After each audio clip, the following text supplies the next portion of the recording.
Hello friend, આજે આપણે બાલાજીના market જેવા સિંગ ભજીયા બનાવવાના છે. તો એના માટે એક પેન લઈ લીધું છે. એમાં એક બાદિયું, તજ, લવિંગ, મરિયા એડ કરી દીધા છે. આપણે થોડું ચપટી જીરું એડ કર્યું છે. એક સૂકું લાલ મરચું એડ કર્યું છે. તમાલપત્ર એડ કરી દીધું છે.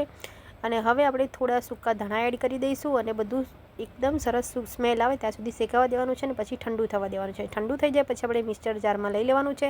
પછી આપણે ચાટ મસાલો એડ કરી દઈશું, આમચૂર પાવડર એડ કરી દઈશું, જલજીરાની એક પડીકી અંદર એડ કરી દઈશું ને બધું એકદમ સરસ ક્રશ કરી લઈશું. તો આપણો એકદમ પાવડર બનીને રેડી થઈ ગયો છે મસાલો. હવે આપણે ચણાનો લોટ લઈ લીધો છે. એની અંદર હળદર, ગરમ મસાલો, મીઠું અને આપણે જે મસાલો બનાવીને રાખ્યો એને એડ કરીને આપણે એકદમ પતલી પેસ્ટ બનાવવાની છે.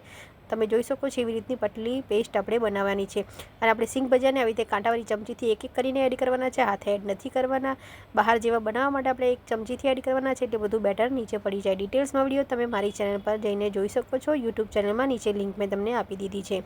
અને આવી રીતે બધા તળીને આપણે ગોલ્ડન બ્રાઉન થાય પછી આપણે આને કાઢી લેવાના છે. અને કાઢીને એકદમ ગરમ ગરમ હોય ત્યારે જ આપણે જે મસાલો બનાવીને રેડી કર્યો છે ફ્રેન્ડ એને ઉપરથી લગાવવાનો છે.